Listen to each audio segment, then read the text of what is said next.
السلام علیکم ویورز، کیسے ہیں آپ سب؟ امید کرتی ہوں کہ سب ٹھیک ہوں گے۔ دل تجھ کو دیا، قسط number 10، part 1، Shaista novels. Don't copy paste without my permission. رات دیر تک وہ دونوں باتیں کرتے رہے۔ اتنے سالوں کی تشنگی تھی کہ بجھائے نہ بجھتی تھی۔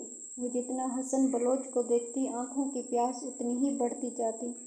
وہ اسے سلاتا، اس پر کمفرٹر اڑاتا، اپنے روم کی طرف بڑھ گیا۔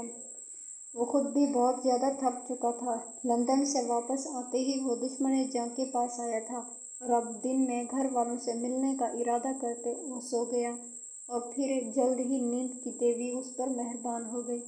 آج عنایت کے اسکول میں فنکشن تھا، جس میں کچھ بزنس مین وغیرہ آنے والے تھے، اور ساتھ بچوں کے رزلٹ بھی تھے، اس لیے خاص مہمانوں کو بلایا گیا تھا بطور چیف گیسٹ۔ بچوں کی کارکردگی دیکھے اور ان میں پرائز تقسیم کرے۔ وہ نہیں آنا چاہتا تھا، ان کی ایک فارنر کمپنی کے ساتھ میٹنگ تھی، مگر سپتین بلوچ کی تسلی دینے سے کہ وہ سب سنبھال لے گا، وہ یہاں آ گیا۔ وہ یہاں سے جلدی سے فارغ ہو کے نکلنا چاہتا تھا۔ وہ صبح صبح تیار ہوتی اسکول کے لیے نکل پڑی۔ پرنسپل میم نے کہا تھا کہ سب نے جلدی آنا ہے، اور اب وہ اپنی ساری مصروفیت بھلائے اسکول جا رہی تھی۔ اس نے اپنی فیورٹ مووی بھی نہیں دیکھی تھی کہ صبح کہیں لیٹ نہ ہو جائے۔ اسے میم پہ غصہ تھا، اور اس لیے اس نے صبح سے منہ پھلایا ہوا تھا۔ سب اس کی حالت دیکھ کر ہی دبی دبی ہنسی ہنس دیے، کیونکہ وہ ایسے بہت کیوٹ لگ رہی تھی۔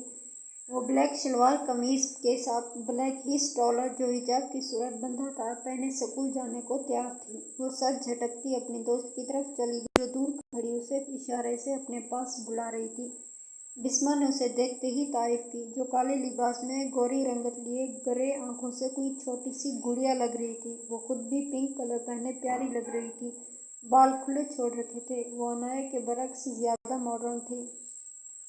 ان لوگوں کا گھر چھوٹا سا تھا۔ ریاض صاحب ریٹائر آرمی آفیسر تھے۔ انہوں نے پنشن کی صورت ملنے والا پیسہ کاروبار میں لگا دیا تھا، اور اب ان کی اپنی چھوٹی سی دکان تھی، جس سے ان کا گزر بسر اچھا ہو جاتا تھا۔ ریاض صاحب شنایا کو بھی نوکری نہیں کرنے دینا چاہتے تھے، مگر وہ اپنے ماں باپ کا سہارا بننا چاہتی تھی۔ وہ اپنے گھر والوں کے لیے کچھ کرنا چاہتی تھی، اور ریاض صاحب بھی بیٹی کی خاموشی کے آگے خاموش ہو گئے۔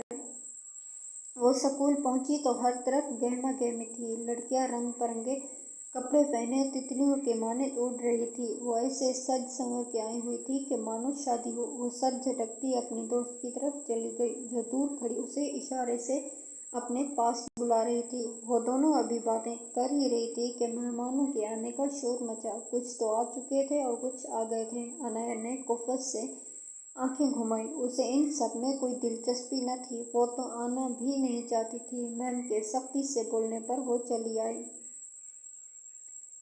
3-4 گاڑیاں آگے پیچھے اسکول کے اندر آ کر رکی، جن میں گارڈ پھرتی سے نکلتے بڑی سی گاڑی کا دروازہ سرعت سے کھول گئے کہ اسے تاخیر بالکل پسند نہیں تھی۔